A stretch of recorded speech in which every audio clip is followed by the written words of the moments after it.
नमस्कार, खमागणी केमचो, राम राम। सभी दोस्तों का स्वागत है आपके अपने प्लेटफॉर्म माइंड मैप पर। आप सभी साथी लंबे समय से वेट कर रहे थे कि सर राजस्थान रामबाण 2.0 41 जिलों के अनुसार कब तक मार्केट में आ जाएगी।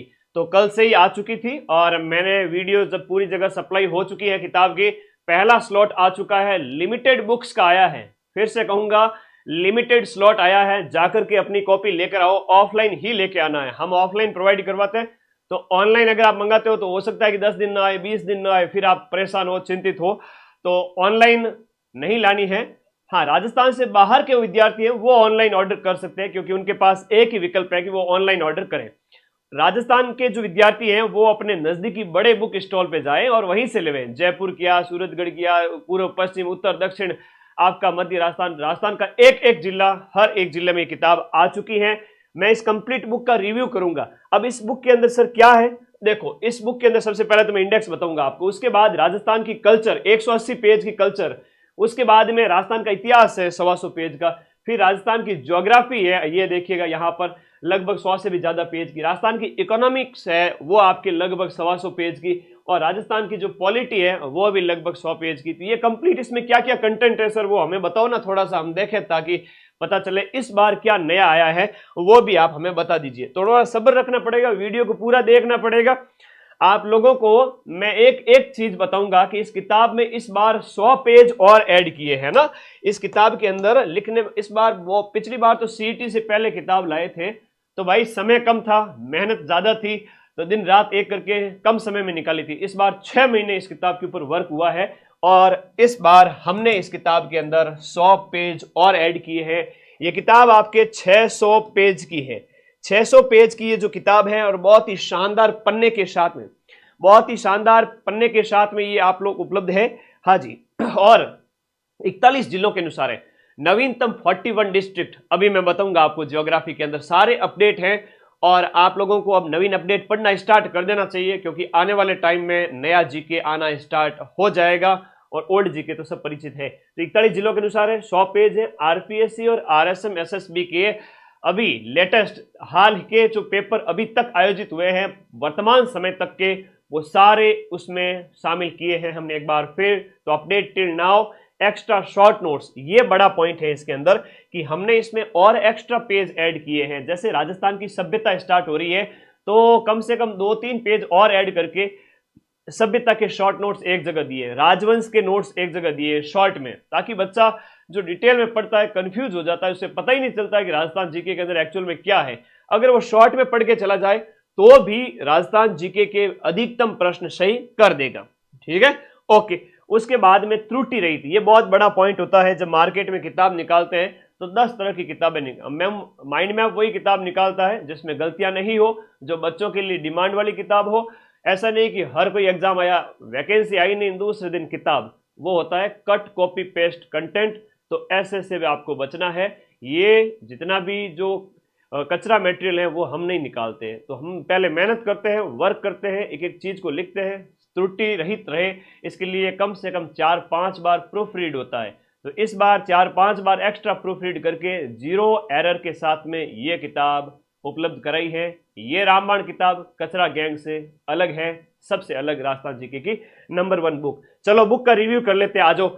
अब आप लोगों के पास कोर्स लिए हुए मेरी बात सुनो, आप लोगों ने पटवारी का लिया हुआ है, रीट का लिया हुआ है, लेवल 1 लेवल 2। विशेष रूप से तो वर्तमान में रीट वाले बैच के अंदर जितना राजस्थान जीके का योगदान है उतना कहीं नहीं है। तो थोड़ा मैं अभी सभी बैच के अंदर इस किताब की कितनी उपयोगिता है वो बता दूं, फिर 1 मिनट बाद में सारी जो अपनी किताब की एक एक पॉइंट है, कैसे कैसे प्रश्न है और कैसे कैसे नोट्स हैं, वो आप लोगों को दिखाऊंगा। देखो राजस्थान जो आपका लेवल 1 रीट लेवल 1 के अंदर अगर कोई बच्चा ये किताब रामबाण पूरी पढ़ के चले जाता है, उसको एग्जाम तक अभी तो 9 महीने पढ़े हैं, 9 महीने में 9 बार पढ़ लेता है, तो 180 नंबर का राजस्थान जीके पूछा जाता है, उसमें से 175 नंबर कहीं नहीं गए, 175 नंबर सिर्फ इस रामबाण को पढ़ के ला सकता है। लेवल 2 के अंदर भी यहां पर 300 में से 130 राजस्थान जीके पूछा जाता है, 130 नंबर का। तो इसमें भी बच्चा 125 नंबर है वो आपके राजस्थान रामबाण पढ़ के ला सकता है। ये मैं आपको कह सकता हूं कि ये किताब आपके लिए मतलब सारा जीके कवर है इसमें। हिस्ट्री किया, पॉलिटी किया, ज्योग्राफी किया, इकोनॉमी किया, सब कुछ। पटवारी में 60 नंबर का राजस्थान जीके है। लैब असिस्टेंट के अंदर तो पूरा एक भाग है, तो बैच के साथ साथ लैब असिस्टेंट माइंड मैप का आपने जो कोर्स लिया हुआ है उसके साथ साथ ज्योग्राफी हो गया, चाहे आपका होम साइंस है, राजस्थान का नंबर 1 लैब असिस्टेंट का बैच अपने यहाँ उपलब्ध है, ऐप के अंदर जाके देखो। तो उसमें राजस्थान जीके एक पूरा ही भाग है। हाँ, साइंस वाले के अंदर थोड़ा योगदान ज्यादा हो जाता है, इसकी प्रश्न ज्यादा आते हैं, लेकिन होम साइंस और ज्योग्राफी में 100 नंबर यानी 50 प्रश्न 100 नंबर। चतुर्थ श्रेणी में कल ही राजस्थान जीके बढ़ा है, तो चतुर्थ श्रेणी का हर बच्चा राजस्थान जीके की इस बुक को ले आए और गाइड भी आएगी, चतुर्थ श्रेणी की फुल गाइड सेकंड ग्रेड के अंदर और फर्स्ट ग्रेड के अंदर भी उपयोगी है, जीके वाले पेपर में, वीडियो में भी उपयोगी है। ऑफलाइन नहीं लेके आना है, ऑनलाइन लाने से थोड़ा बचे, और राजस्थान के बाहर के विद्यार्थी है तो वो ऑनलाइन ला सकते हैं। चलिए, सबसे पहले मैं यहां पर बात करूंगा इंडेक्स की। आप किताब देखना चाहते हो ना? हाँ गुरुजी, देखना चाहते हैं। अंदर से बताओ कैसी है किताब, अंदर से कैसी है किताब, हमें भी बताइए। आप लोगों के जो कमेंट है मैं वीडियो के एंड में लूंगा, तब तक कॉपी करके रखें, और जैसे ही मैं पूछूं अपने प्रश्न पूछें, उस समय पेस्ट करना कमेंट बॉक्स में, मैं सबके रिप्लाई दूंगा। पहले लाला आ जाओ, हम थोड़ा किताब को देख लेते हैं। देखो, राजस्थान रामबाण, जिसमें आपके राजस्थान का भूगोल, अर्थव्यवस्था, राजव्यवस्था, इतिहास, कला, संस्कृति सब कुछ है। राजस्थान जीके में क्या आता है? हिस्ट्री कल्चर आता है, राजस्थान की ज्योग्राफी आती है और राजस्थान की पॉलिटी आती है। मेजर 3 सब्जेक्ट है। अब इसमें भूगोल और अर्थव्यवस्था कई बार अलग अलग कर देते हैं, लेकिन एक ही पढ़ना है, ये भी सब साथ में। सबसे पहले राजस्थान का भूगोल, तो राजस्थान का परिचय, भौतिक प्रदेश, सब 41 जिलों के अनुसार, नदियां, झीलें, बांध, सिंचाई परियोजनाएं, जलवायु, मृदा, वनस्पति, अभ्यारण्य, अनुसंधान केंद्र। अब उसके बाद में स्टार्ट होती है राजस्थान की अर्थव्यवस्था, पेज नंबर 90 के बाद में। तो अर्थव्यवस्था में खेती है, पशुधन है। अब देखो, एक सिंगल टॉपिक पीछे नहीं छोड़ा है, क्योंकि बच्चे के पास में अगर ये किताब हो गई, उसके अलावा और कोई किताब नहीं पढ़नी है। हम जब पढ़ते थे तो सोचते थे कोई ऐसी किताब हो जिसमें शॉर्ट नोट्स भी हो, एमसीक्यू भी हो। तो मैं पढ़ता था तो मैं सोचता था कि हालांकि मेरा ऐसा कोई इरादा नहीं था कि मैं ऐसा कुछ कर लूँ। हम तो सिविल सर्वेंट बनना चाहते थे, यूपीएससी के एग्जाम की तैयारी कर रहे थे, मेंस भी लिखे, बार बार और भी एग्जाम्स क्रैक किए। तो कई बार ये मन में लगता था कि यार ऐसी एक किताब हो जिसमें शॉर्ट एंड स्वीट क्रक्स हो जाए। तो माँ सरस्वती का आशीर्वाद रहा कि मुझे ये जिम्मेदारी मिल गई कि बच्चों को पढ़ाओ। तो चलो, आज मेरा वो ज्ञान तुम्हारे काम ही आ रहा है ना। तो मैं चाहता था कि एक ही किताब में सब कुछ हो जाए, भले ही पोती पढ़ पढ़ जग मुआ, सिलेक्शन भयानक होए, इन शॉर्ट में क्रक्स पढ़ लिया जाए, तुरंत सिलेक्शन होए। मेरा ये मानना है कि अगर आप शॉर्ट में पढ़ के चले जाते हो तो भी आपकी राजस्थान जीके में 90 से 95% क्वेश्चन यहां से मिल जाएंगे राजस्थान जीके के। अब अर्थव्यवस्था के अंदर देखो, लेटेस्ट 20वीं पशु गणना रिपोर्ट जो हाल ही की है वो डाली हुई है। पशुओं की खेती, खान खनिज, उद्योग, आर्थिक संगठन, सहकारिता, जनसंख्या, सूखा, अकाल, ऊर्जा, परिवहन, पर्यटन, फ्लैगशिप योजनाएं, जन कल्याणकारी योजनाएं। ठीक है, तो ये राजस्थान की ज्योग्राफी इकोनॉमी कंप्लीट हो गई। लगभग कितने पेज में होगी? 225 पेज में राजस्थान की ज्योग्राफी और इकोनॉमी, यानी कि राजस्थान ज्योग्राफी 225 पेज टोटल। फिर राजस्थान की हम बात करें, एक और इंडेक्स इसमें शामिल की गई है, वो है आपकी राजस्थान की राजव्यवस्था, दूसरा सब्जेक्ट। राजव्यवस्था में लोकायुक्त है, आयोग और अधिनियम, विभिन्न प्रकार के आयोग और अधिनियम वो दिए हुए हैं। उसके बाद में सबसे फेवरेट जो क्वेश्चन आता है आरपीएससी का आता है, मानवाधिकार आयोग आता है, नगरीय प्रशासन, स्थानीय प्रशासन, जिला स्तरीय प्रशासन, सचिवालय, मुख्य सचिव और उच्च न्यायालय, विधानसभा, विधान परिषद, मुख्यमंत्री। ये सबसे इंपॉर्टेंट पार्ट है, ये सबसे इंपॉर्टेंट पार्ट है ना, ये वेरी वेरी इंपॉर्टेंट है। और आपका उच्च न्यायालय, ये लास्ट के 4 पॉइंट बहुत इंपॉर्टेंट है। और इसके अभी जब मैं नोट्स बनाऊंगा ना, तुम लोग तो कह दोगे ऑनलाइन, ये सर मुझे फोन में से किताब पकड़वा दो ना, इतनी मस्त किताब। भाई पहला स्लॉट आया है, लिमिटेड स्लॉट है। अभी मुझे लगता है सुबह बच्चे दौड़ के गए मार्केट की तरफ, सारी किताबें खरीद के लेके आ जाएंगे। तो मैं जल्द से जल्द सप्लाई जारी रखूंगा ताकि आप लोगों को उसकी कमी महसूस ना हो, यूं नहीं कि सर गए किताब खत्म हो गई। तो आपकी हिस्ट्री, ज्योग्राफी और राजस्थान की ज्योग्राफी कंप्लीट हुई, राजस्थान की इकोनॉमिक पॉलिटी कंप्लीट हुई। चलो, तीसरा सब्जेक्ट है राजस्थान का इतिहास। इतिहास के अंदर समझो, सबसे पहले इतिहास में सर पढ़ते क्या है। राजस्थान करंट अफेयर्स में और नेशनल करंट अफेयर्स पटवार के लिए यूट्यूब पर कराऊंगा, उसकी बुक नहीं आएगी, पटवारी के मॉडल पेपर आएंगे अब एक, ठीक है, उसके अलावा कुछ नहीं आएगा, मैं यूट्यूब पे करवा दूंगा। समय कम था इसलिए घास नहीं काट सकते। कोई नया बच्चा है, बच्ची है जो 12वीं पास करके आए, नन्हे मुन्ने चुन्नू मुन्नू, उनको पता ही नहीं राजस्थान हिस्ट्री में क्या पढ़ते हैं सर। देखो आओ, राजस्थान हिस्ट्री के अंदर पढ़ते, राजस्थान के सबसे पहले पुरातात्विक स्थल और सभ्यताएं पढ़ते हैं, इतिहास के स्रोत पढ़ते हैं, उसके बाद हम प्राचीन क्षेत्रों के नाम वगैरह है, फिर मध्यकालीन इतिहास यानी कि राजवंश, राजवंश के पूरे 50 पेज ऐड किए हैं, क्वेश्चंस और शॉर्ट में राजाओं की वंशावली वगैरह उनके बारे में नोट्स, ठीक है। और उसके बाद में मध्यकालीन प्रशासनिक और राजस्व व्यवस्था, ये बहुत बड़ा टॉपिक है जो कई किताबों में छोड़ दिया जाता है, रामबाण में शामिल किया हुआ है। फिर राजस्थान में ब्रिटिश प्रभाव, 1857 की क्रांति और राजनीतिक चेतना, जिसमें समाचार पत्र हो गए, संस्थाएं हो गई, ये भी राजनीतिक चेतना में आता है, स्वतंत्रता सेनानी वगैरह, जन जागरण है ना, प्रजामंडल आंदोलन, जनजाति आंदोलन, किसान आंदोलन, ये सब जन जागरण के पार्ट हैं। और फिर लास्ट में राजस्थान का एकीकरण पढ़ते हैं। तो इस तरह से लगभग आपके 412 पेज यानी कि 125 पेज हिस्ट्री के हैं। उसके बाद सबसे लास्ट एक इंपॉर्टेंट जो अपना राजस्थान की कला संस्कृति, राजस्थान की कला संस्कृति में ये देखो क्या क्या दिया हुआ है इसमें। इंडेक्स बड़ी प्यारी है, बड़ी शानदार है। स्थापत्य कला, कोई भी आप एग्जाम दो, स्थापत्य कला को सबसे इंपॉर्टेंस होनी चाहिए। स्थापत्य कला में दुर्ग सबसे इंपॉर्टेंट टॉपिक है जो 414 से 424 पेज पर दिया हुआ है। दुर्ग के बाद में जब आप देखोगे मेरे प्यारे दोस्तों, तो आपका स्थापत्य में ही आता है मंदिर, मस्जिद, महल, छतरियां, हवेलियां, बावड़ियां, ये सब स्थापत्य में आती है। ये अगर कोई बच्चा पढ़ लेता है तो कल्चर के आधे क्वेश्चन तो इसमें से ही आ जाते हैं। तो मैं पढ़ना क्या है वो मैं बताता हूं, ठीक है। पढ़ना क्या है वो मैं बता देता हूं। वीडियो को लाइक कर दो जितने साथी जो खुश हैं कि सर रामबाण बुक आ गई, धन्यवाद। तो उसके बाद चित्रकला है, हस्तशिल्प है, लोकगीत, लोक संगीत, लोक वाद्य यंत्र, लोक नृत्य और लोक नाट्य, ये 4 टॉपिक संगीत के अंदर पढ़ते हैं, है ना, ये लोक संगीत के अंदर आते हैं चारों।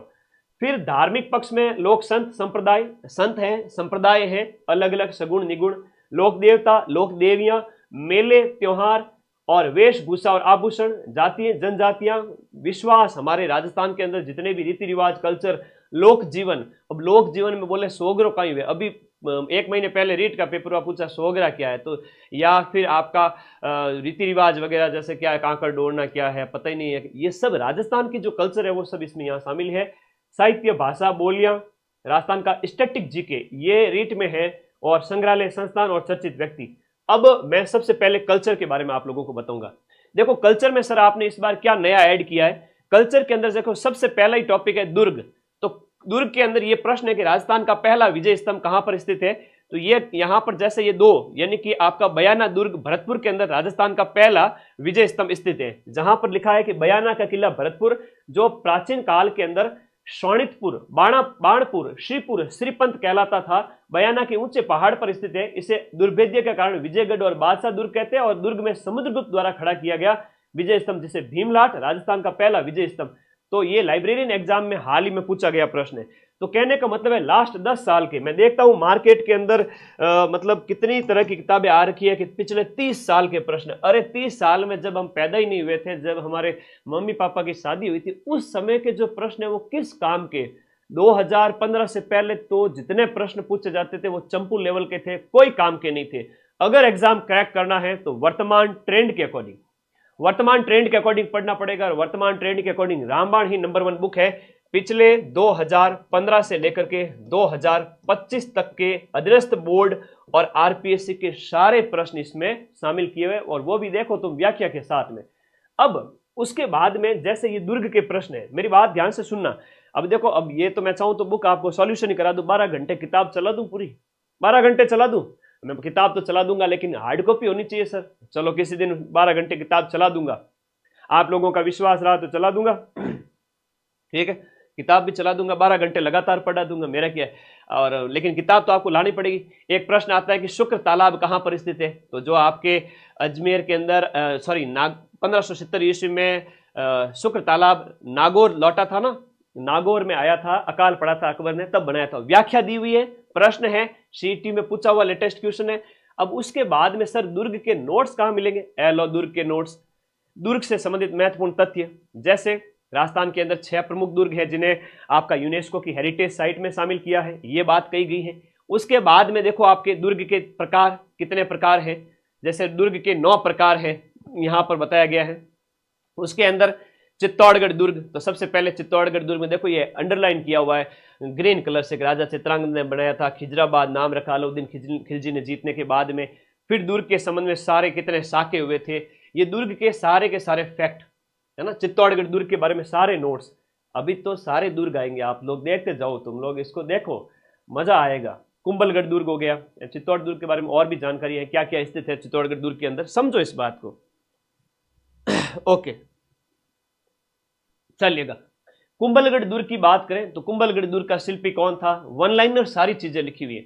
मतलब वो होता है ना बड़े बड़े पैराग्राफ, बड़े बड़े पैराग्राफ से कोई मतलब नहीं है। आप लोगों को यहाँ पर short and sweet to the point line आपके यहाँ में सामने है। कुंभलगढ़ में कौन कौन से दुर्ग हैं, फिर रणथंभौर दुर्ग वगैरह है, वो सारी बातें है ना, वो सारी बातें यहाँ पर लिखी गई है कि रणथंभौर का दुर्ग, उसके निर्माण वगैरह के बारे में। ये रणथंभौर के बारे में देखो, सुपारी महल वगैरह, ये परीक्षा में प्रश्न आता है ना, 32 खंभों की छतरी वगैरह। सिवाना का दुर्ग हो गया, तारागढ़ का किला हो गया। तो हर एक किले के नोट्स हैं, शॉर्ट नोट्स हैं, और पहले 100-150 क्वेश्चन है व्याख्या के साथ में। इधर अकबर का किला, इधर जूनागढ़ का किला, है ना, किलों के सारे नोट्स एक साथ में। ये लो, ये लो, ये सारे नोट्स एक साथ में, है ना। ऐसे ही ऐसे मंदिरों के भी नोट्स है। पहले ये मंदिर के क्वेश्चन आ गए स्थापत्य कला के अंदर। पहले तो ये मंदिरों के क्वेश्चन है, जैसे पूछा गया प्रश्न है कि दिगंबर जैन ज्ञानोदय तीर्थ क्षेत्र जैन मंदिर नारेली किस शहर में स्थित है, तो नारेली अजमेर के अंदर स्थित है। अब ये पूछा है कि यहाँ पर जो ये जितने भी ऑप्शन है उनका ऑपरेशन किया हुआ है, तो मरकंडी माता का मंदिर कहाँ हो गया, धनौप माता, भटियाणी माता का मंदिर, या फिर सिरोही में कौन से फेमस है, वो सब यहाँ पर बताए गए हैं विस्तार से। अब कहोगे गुरुजी हमें मंदिरों के भी नोट्स दो, तो लो भाई मंदिरों के भी नोट्स देते हैं। लो मंदिरों के नोट्स, ये मंदिरों के नोट्स हैं। ये लो मंदिर, मंदिर के अंदर कौन कौन सी शैली है, चाहे आपकी मंदिरों की शैली, भूमि शैली कौन सी है, आपकी बैसर शैली कौन सी है, नागर शैली कौन सी है? ये देखो नागर शैली किसे उत्तर भारत की है, इसमें गर्भगृह होता है, शिखर अमालक और कलश में बटा होता है। राजस्थान में नागर शैली का मंदिर जैसे सोमेश्वर मंदिर, ओशिया मंदिर, ये मंदिरों के नोट्स। फिर प्रमुख मंदिर है, ये देखो यहाँ पर प्रमुख मंदिर, शिव मंदिर बाड़ोली हो गया, भंडदेवरा शिव मंदिर, रणकपुर जैन मंदिर, तो इसकी पूरी विशेषताएं बताई गई है। तो ये सारे नोट्स हैं। तो ऐसे कैसे आप चलते जाओगे तो हवेलियां वगैरह सब कुछ आता जाएगा। हर एक सब्जेक्ट के क्वेश्चंस है, हर एक सब्जेक्ट के क्वेश्चंस है व्याख्या के साथ में। और ये देखो प्रमुख हवेलियां, तो उनके नोट्स भी है, क्वेश्चंस भी है और नोट्स भी है। नोट्स में ये देखो हवेलियों में कौन कौन सी हवेलियां हैं, जैसे ये क्वेश्चन एग्जाम में कई बार आता है, राम गोपाल पोद्दार की हवेली रामगढ़ सीकर में होगी, है ना। तो ऐसे आप लोगों को नोट्स भी साथ में दिए हुए हैं। अब नवीन जीके के हिसाब से सर क्या है इसमें अपडेट, वो भी बता दो। तो आ जाओ ज्योग्राफी बताता हूं, कल्चर के बाद ज्योग्राफी, क्योंकि हिस्ट्री भी बताऊंगा इसके जस्ट बाद में, हिस्ट्री वाले नोट्स भी बताऊंगा। ज्योग्राफी में 41 जिलों के अनुसार नया मानचित्र है सबसे पहले तो, उसके बाद में नवीन मानचित्र के बाद में यहां पर देखो ये संभागीय व्यवस्था है। ये पूरा हमने अपना एक मैप बनाया है, माइंड मैप का ही पूरा मैप है, जिसमें जयपुर, जोधपुर, उदयपुर, भरतपुर, कोटा, अजमेर, बीकानेर, 7 संभाग और 7 संभाग के कौन कौन से जिले हैं वो सब हमने इसमें ड्रॉ किए हैं।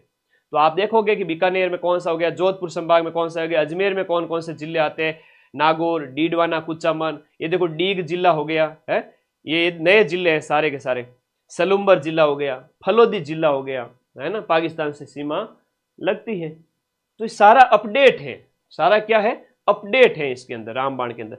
संभागीय व्यवस्था को पूरा माइंड मैप बना करके समझाया गया है, किस संभाग के अंदर कितने जिले हैं, कौन कौन से जिले हैं।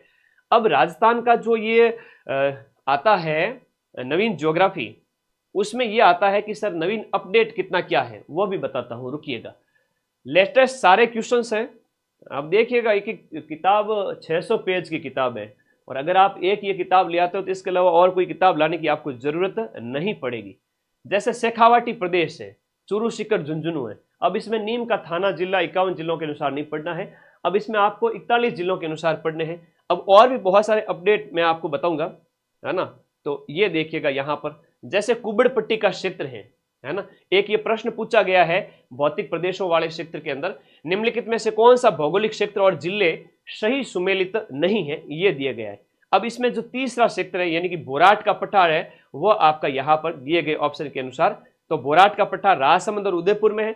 और कुबड़पट्टी की बात करें, अजमेर, नागौर, ओल्ड क्वेश्चन 2022 में आया था, उस समय तो अजमेर नागौर था, लेकिन हमने व्याख्या के अंदर लिखा है अजमेर, ब्यावर, नागौर और डीडवाना, कुचामन, क्योंकि अभी लेटेस्ट जिलों के अनुसार आप देखोगे कुबड़पट्टी का जो विस्तार है वो ब्यावर जिला भी आएगा, आपको इसमें डीडवाना, कुचामन भी लिखना पड़ेगा।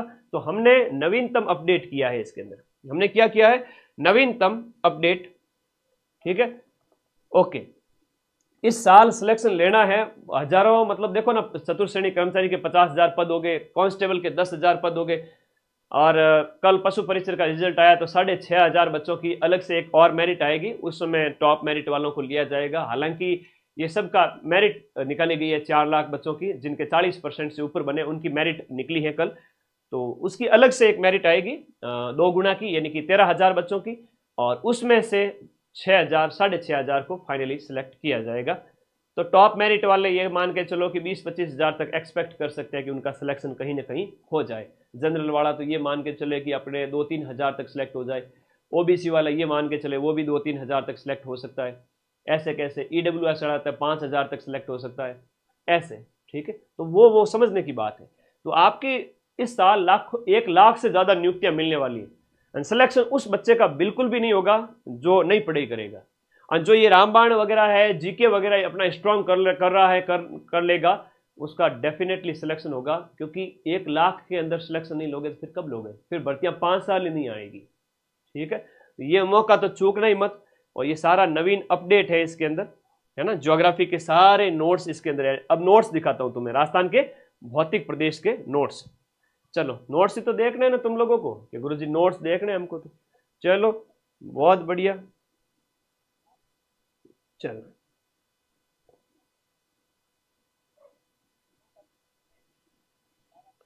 बिल्कुल नॉर्मलाइजेशन के खिलाफ जरूर आवाज उठाएंगे, मिलकर आवाज उठाएंगे। ये बहुत ही एक कहते हैं ना गलत परंपरा है कि जहां पर ज्यादा नंबर लाकर भी बच्चे फेल हो रहे हैं। उसके ऊपर मैं जल्द ही एक वीडियो अपलोड करूंगा। तो इस ऐसे परिवर्तन आएगा और आना भी चाहिए विद्यार्थी हित में। और राजस्थान एक परिचय, जिसमें भौगोलिक स्थिति के नोट्स हैं सारे। क्या है? राजस्थान की भौगोलिक स्थिति के नोट्स हैं। अब ये राजस्थान का जो वर्गीकरण है, कहाँ से क्या राजस्थान का विस्तार वगैरह है, वो सब कुछ इसमें बताया गया है। और राजस्थान के संभाग वगैरह ये सब कुछ इसमें बताया गया है। नवीन सर्जित जिले, जैसे 41 जिले हैं, तो वो 41 जिले कौन कौन से हैं, तो 41वां सलूम्बर उदयपुर से अलग होकर के, ये सारे अपडेट है। राजस्थान की इकोनॉमिक्स की अगर हम बात करें तो राजस्थान की अर्थव्यवस्था में जैसे खेती के प्रश्न हैं, सारे क्वेश्चन व्याख्या के साथ में है ना, सारे क्वेश्चन व्याख्या के साथ में है। और आपको यहाँ पर नोट्स भी मिलेंगे। जैसे मान लो राजस्थान की खेती की बात करें तो जलवायु प्रदेश हो गए, कृषि जलवायु प्रदेश हो गए। उसके बाद में हम और बात करते हैं अलग टॉपिक देख करके, बड़े शानदार नोट्स व्याख्या के साथ में, हर एक प्रश्न की व्याख्या है। मैं चाहूंगा आप किताब जाएं मार्केट लेके आए, एक एमआरपी दी होती है, उस पर कुछ डिस्काउंट होता है, वो दुकानदार कितना देता है उसके बेस पे आप लेके आ जाना, ठीक है, ओके। बाकी आपके मन में कई तरह के प्रश्न हैं, मैं मानता हूं।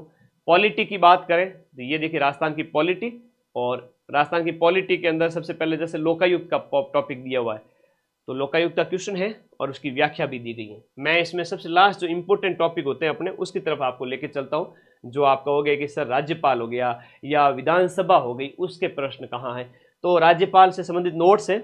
राज्यपाल के सारे अनुच्छेद दिए हुए हैं, तो इसमें ही शॉर्ट में आप पढ़ लो, इसके अलावा कुछ एक्स्ट्रा पढ़ने की जरूरत नहीं है, ठीक है। और उसके बाद में आप नेक्स्ट और आगे चलोगे, ये सारे कौन कौन से राज्यपाल आज तक बन चुके हैं उनके बारे में ये सारे कुछ बताया गया है। लास्ट 44 यानी कि हरिभाऊ कृष्ण राव बागड़े, वहां तक अपडेट, सभी राज्यपालों की सूची दी गई है। ऐसे के ऐसे हमने जो है मुख्यमंत्री के बारे में भी वो के सारे फैक्ट ऐड किए हैं। आप लोग देखिए तो सही इसको, है ना, इसमें सारे के सारे जैसे मुख्यमंत्री के भी ऐड किए हुए, जैसे राज्य विधायिका जो है ना, राज्य विधायिका के भी नोट्स ऐड किए हुए हैं। तो ये नोट्स आपके लिए हैं, इनको आप पढ़ें। मैं आपको दिखाता हूँ कुछ और नोट्स दिखाता हूँ। चलिए ये देखो मुख्यमंत्री के बारे में फैक्ट है, मुख्यमंत्री और मंत्री परिषद से संबंधित तथ्य। सबसे पहले तो इसके क्वेश्चंस हैं, उसके बाद में इनके फैक्ट हो गए, और ये सारे के सारे वन लाइनर है। कोई किसी बच्चे के पास समय कम था, एग्जाम नज़दीक आ गया, क्या पढ़े, ये पढ़ के चले जाओ, 90% से ज़्यादा राजस्थान जीके तुम्हारा सही हो जाएगा। मुख्यमंत्री के फैक्ट है, और सारे मुख्यमंत्री अब तक के वर्तमान जितने भी हैं, जैसे भजनलाल जी शर्मा तक लास्ट लिस्ट भी दी है। ऐसे कैसे वित्त आयोग, ऐसे कैसे राजस्थान के जो चुनाव आयुक्त, इस ऐसे कैसे राजस्थान के जितने भी हाई कोर्ट के जज हुए उनकी लिस्ट, राजस्थान के विभिन्न जो सचिव बने हैं उनकी लिस्ट, और उनके बारे में शॉर्ट नोट्स। और लास्ट है राजस्थान का इतिहास। राजस्थान के इतिहास की हम बात करें तो सबसे पहला आपका है राजस्थान के सभ्य पुरातात्विक स्थल, जैसे मध्यकालीन उपकरण चित्तौड़ में किस नदी के किनारे और विराटनगर से मिले हैं, तो ये है बेड़च। यहाँ पर इस तरह से आपको याद रखना है। तो ये अच्छा प्रश्न है और लेटेस्ट क्वेश्चन है जो लास्ट में पूछा गया था एग्जाम में। अब इसके नोट्स की बात कर लेते हैं। हिस्ट्री के कैसे नोट्स हैं सर, दिखाओ हिस्ट्री के नोट्स दिखा देते हैं, आ जाओ। ये सभ्यताओं के नोट्स हैं, ठीक है। राजस्थान प्रदेश की प्राचीन सभ्यताओं से संबंधित महत्वपूर्ण बिंदु यानी सभ्यताओं के जो नोट्स हैं वो कैसे क्या है, तो देखो आप राजस्थान की सभ्यता जैसे कालीबंगा की सभ्यता है तो हनुमानगढ़ जिले में स्थित है। और लिपि कैसी है, यहाँ पर किस नदी के किनारे ये बसा हुआ है, इसके उपनाम क्या क्या है, ये कौन से युग की है, किसने इसकी खोज की है, यहाँ पर कौन कौन से साक्ष्य मिले हैं, वो सारे लिखे हुए। फिर आहड़ की सभ्यता आती है तो वन लाइनर सीधे सीधे नोट्स है कि खोज किसने की, उत्खनन किसने किया और उसके बाद क्या क्या उपकरण मिले, ये सब कुछ। रेड हो गया हर एक सभ्यता के बारे में। जैसे रेड को कहते हैं प्राचीन भारत का, रेड जो निवाई टोंक में स्थित है इसे प्राचीन भारत का टाटा नगर कहते हैं। तो यहाँ पर हमने उसको अंडरलाइन किया है ताकि बच्चे को पढ़ते टाइम किसी प्रकार की दिक्कत नहीं हो। चलिएगा, ये सारी चीजें आपके सामने। अब पुरातात्विक स्रोत वगैरह सब कुछ हो गया। ये सारे पूरी राजस्थान की हिस्ट्री है, इसमें ये पूरी राजस्थान की क्या है, हिस्ट्री है। अब जो जो क्वेश्चंस हैं वो व्याख्या के साथ में है। ये राजवंश है पूरे, ठीक है। अब राजवंश के प्रश्न की हम बात करें, राजवंश के अंदर देखो बेटा बहुत बड़ा टॉपिक होता है, बच्चा पढ़ते पढ़ते भूल जाता है कि राजवंश में क्या पढ़ना है। तो राजपूतों का उदय से संबंधित महत्वपूर्ण बिंदु कि राजपूत काल क्या है, राजपूतों का उदय कैसे हुआ, उत्पत्ति के सिद्धांत जैसे अग्निकुंड का हो गया। इसके साथ साथ आपके अलग अलग उसमें सबसे पहला गुर्जर प्रतिहार वंश का वर्णन किया गया है। गुर्जर प्रतिहार में कौन कौन से राजा हुए, जैसे वत्सराज है तो वत्सराज का प्रश्न कई बार एग्जाम में पूछा जाता है। नागभट्ट का कई बार प्रश्न आता है कि परम भट्टारक महाराजा धीराज परमेश्वर की उपाधि किसने धारण की, तो नागभट्ट सेकंड ने धारण की। और मिहिर भोज का कई बार प्रश्न आता है कि आदि वराह और सुलेमान ने भारत की यात्रा कौन से शासक के समय में की थी। यह प्रश्न पूछा गया था कि सुलेमान ने भारत की यात्रा कब की थी।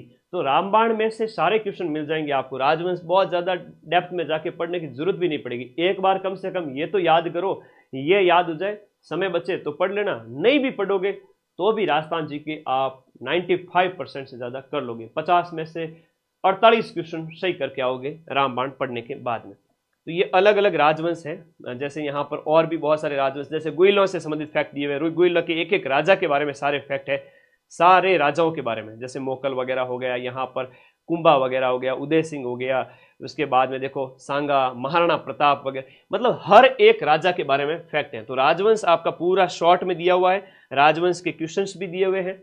और सबसे लास्ट में जब आप देखते हो एकीकरण, मैं आपको दिखा दूं एकीकरण।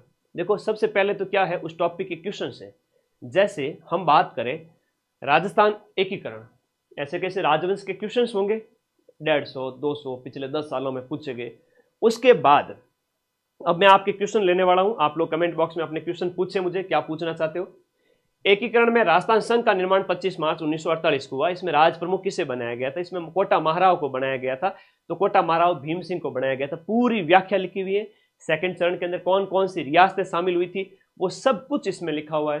तो ये नोट्स, ये क्वेश्चन अगर व्याख्या सहित अगर किसी बच्चे ने पढ़ लिए ना तो उस बच्चे को अलग से कुछ पढ़ने की जरूरत नहीं है। फिर भी हमने इन क्वेश्चन के बाद में राजस्थान के एकीकरण से संबंधित शॉर्ट नोट्स ऐड किए हैं, जहां पर कितनी रियासतें थी, कितने ठिकाने थे, 3 ठिकाने कुशलगढ़, लावा, नीमराणा और केंद्र शासित प्रदेश 1, एकीकरण में कितना समय लगा, और ये सब कुछ ऐड किया है एकीकरण के सारे फैक्ट। एकीकरण का यहाँ पर पहला चरण यानी मत्स्य संघ है, और उसके बाद दूसरा चरण पूर्व राजस्थान संघ है, तीसरा चरण जिसमें संयुक्त राजस्थान है, चौथा चरण जिसमें वृहद राजस्थान है, कौन कौन आपकी राजधानी थी, कौन सी राजधानी, राज प्रमुख कौन सा था, उद्घाटन किसने किया था, ये बहुत इंपॉर्टेंट है। और ये वेरी वेरी इंपॉर्टेंट, देखो एक प्रश्न आता है मंत्रियों वाला, है ना, हाँ वो भी हमने सारे ऐड किए, इसके अंदर सब कुछ ऐड किया है, ठीक है, सब कुछ वेरी वेरी इंपॉर्टेंट, मतलब हर एक चीज ऐड की है। अब इससे बढ़िया नोट्स तो क्या ही होंगे। ये लो जी पूरे नोट्स, ठीक है, तो ये पूरे नोट्स इसमें ऐड है। लास्ट में तो खाली पेज है, चलो कोई नहीं। तो ये आप लोग देख सकते हो पीछे, ये देखो ये नोट्स हैं पूरे, दिख रहे। तो बेटा राजस्थान जीके का वन स्टॉप सॉल्यूशन रामबाण बुक है, जो आप जाओ और लेकर आ जाओ। अपनी बुक आ चुकी है।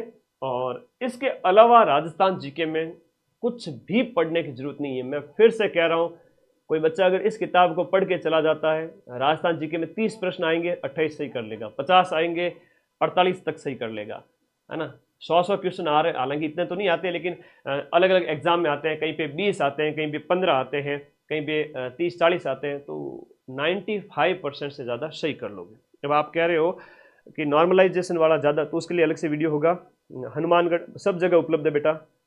बुक की पीडीएफ नहीं डाल सकते बेटा, बुक की पीडीएफ कैसे डाल सकते हैं? बुक की पीडीएफ निकलवाओगे तो 1000 रुपये लगेंगे, बुक की पीडीएफ निकलवाओगे 1000 रुपये लगेंगे, जबकि मार्केट में जाओगे तो ये आपको उससे कई गुना सस्ती में मिल जाएगी, ठीक है। तो पीडीएफ तो छोड़ो, तुम बुक लेके आ जाओ, सब जगह उपलब्ध है। जयपुर में तो हर जगह उपलब्ध है, हर दुकान पे, ठीक है। आपका नज़दीकी जो बुक स्टॉल है वहाँ पर आप कॉल करें, आपको पता देगा वो। नंबर नहीं है तो जाके आ जाओ, नंबर रखना अपने पास में, है ना। जयपुर में सब जगह मिलेगी। जयपुर में पायल बुक डिपो हो गया, जयपुर में तो हर जगह हो गया, है ना, जगह जगह हो गया, छवि वाला हो गया, सब जगह मिलती है ना। बहुत बड़ी बड़ी दुकानें, वहाँ पर जाया करो पहले, वहाँ पर मिल जाएगी। बीकानेर हो तो बीआरसी चले जाओ, बाबू रोजगार सेंटर, ठीक है, हर जगह उपलब्ध है। अरे हनुमानगढ़ सब जगह उपलब्ध है बेटा, डूंगरपुर, ये हर एक जिले में। ये पहला स्टॉक जो है लिमिटेड है, क्योंकि देखना पड़ता है आप लोग भी, हालांकि भारी डिमांड को देखते हुए दूसरा स्टॉक जो है इसका जल्द ही आपके आ जाएगा। हाँ, तब तक जाके इसको लेके आ जाओ, आपके दूसरे साथी लेके आओ, उससे बढ़िया खत्म हो जाए स्टॉक, उससे बढ़िया आपके पास किताब आ जाए। तो इस किताब को अपना बना लो आज ही, ठीक है। चलिए धन्यवाद। ये जो कंप्लीट चीज़ थी मैंने बता दिया। कोई इसके बावजूद भी कोई कमेंट आपका रह गया हो तो इस वीडियो के नीचे छोड़ देना, मैं रिप्लाई करूंगा आप सभी साथियों का। Thank you and take care. All Rajasthan available हो चुकी है, लेके आ जाइए। अब अपने अपने जिले का नाम लेकर आप लोग सोचेंगे सर हमारे यहाँ है या नहीं है, ठीक है, सब जगह उपलब्ध है। थैंक यू, लेके आइए बुक, ऑल राजस्थान अवेलेबल है। धन्यवाद। राजस्थान जीके में इसके अलावा कुछ भी नहीं पढ़ना है। Thank you.